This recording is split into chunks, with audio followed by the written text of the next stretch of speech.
Perkenalkan, nama saya Kesha Nurina Ramadhani dari kelas 11 IPA 1. Di sini saya akan ceramah tentang kehidupan dunia dan akhirat. Assalamualaikum warahmatullahi wabarakatuh. Rabbi sholli sadri wa yassirli amri walul uqdata min lisani yafqahu qawli amma ba'du. Pertama-tama, marilah kita senantiasa bersyukur kepada Allah atas limpahan karunia sehingga saat ini kita masih bisa diberi kesempatan untuk hidup dan mempersiapkan bekal untuk menghadapi kematian. Salawat dan salam tetap tercurahkan kepada Nabi Agung Nabi Muhammad SAW. Hadirin kaum muslimin yang berbahagia, Islam menganjurkan keseimbangan dalam menyikapi kehidupan dunia dan akhirat. Tidak berlebihan pada dunia, sebaliknya juga tidak berlebihan pada akhirat. Dalam Quran Surat Al-Qasas ayat 77, Allah Subhanahu wa Ta'ala berfirman, Bismillahirrahmanirrahim. Laulahu innal ardi nasadana'i walal ikawlahu ahsanaha wa ahsinu buyuni min busika sas talasa walal akhirati laraulahu ma wa fima wabai musnina yuhib, yaitu carilah pada apa yang telah dianugerahkan Allah kepadamu atau kebahagiaan negeri akhirat, dan janganlah kamu melupakan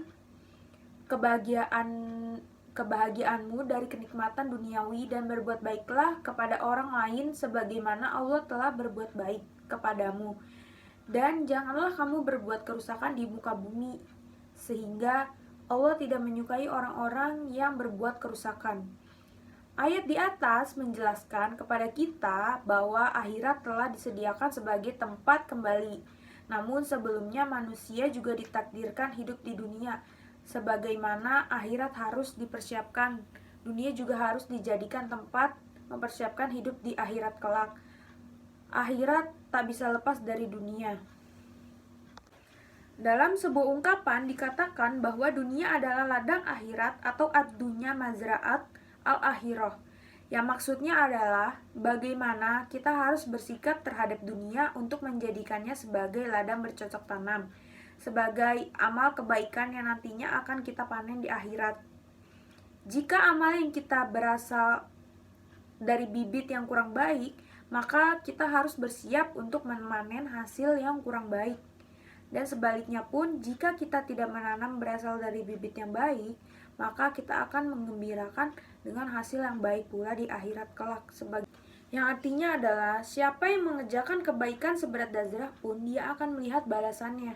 Siapa yang mengerjakan kejahatan sebesar darah pun, dia akan melihat balasannya pula. Hadirin kaum muslimin yang berbahagia, seseorang dengan kesadaran bahwa kehidupan di dunia hanya sementara akan bisa menyeimbangkan antara kebutuhan dunia dengan akhiratnya. Sementara seseorang dengan tingkat kesadaran tidak berimbang akan lebih condong memprioritaskan salah satu dari keduanya. Dan sikap cinta kepada dunia tetap harus ada dalam diri kita sendiri, setiap manusia. Namun apabila sudah terlalu cinta terhadap dunia sehingga melupakan akhirat, maka itu yang menjadi kesalahan besar bagi kita, terutama umat Islam. Sebaliknya pun, terlalu memperhatikan dunia hingga melupakan akhirat tentu juga tidak baik. Manusia memang diciptakan dengan akal dan dihiasi dengan keinginan syahwat.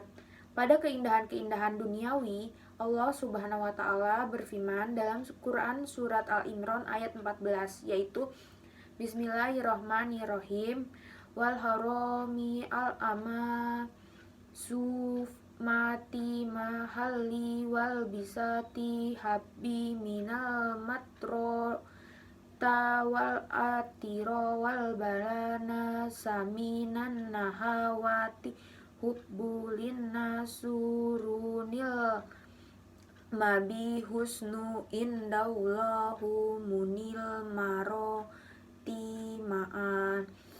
Yang artinya adalah dijadikan indah pada pandangan manusia kecinta kepada apa-apa yang diingini, yaitu wanita-wanita, anak-anak, harta yang banyak dari jenis emas, perak, kuda pilihan, binatang-binatang, ternak, dan sawah ladang.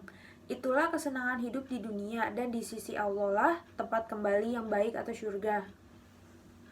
Dalam ayat lain, Allah Subhanahu wa Ta'ala juga berfirman, "Barang siapa menghendaki kehidupan sekarang duniawi, maka kami segerakan baginya di dunia itu apa yang kami kehendaki bagi orang yang kami kehendaki, dan kami tentukan baginya neraka jahanam. Ia akan memasukinya ke dalam orang tercela dan terusir." Mengapa sih hidup di dunia harus seimbang dengan mengejar kebahagiaan di akhirat? Karena kita di dunia membutuhkan sesuatu untuk hidup, dan kehidupan kekal kita adalah akhirat. Jika kita tidak bekerja untuk dunia, maka kita tidak dapat hidup. Dan jika kita tidak bekerja untuk akhirat, maka kita tidak akan mendapatkan kesengsaraan yang abadi di akhirat. Sekian ceramah dari saya. Wassalamualaikum warahmatullahi wabarakatuh. Assalamualaikum warahmatullahi wabarakatuh.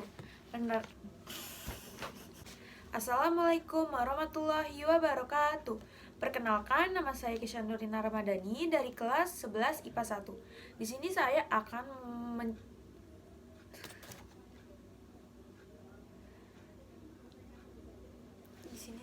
ceramah tentang kehidupan dunia dan akhirat.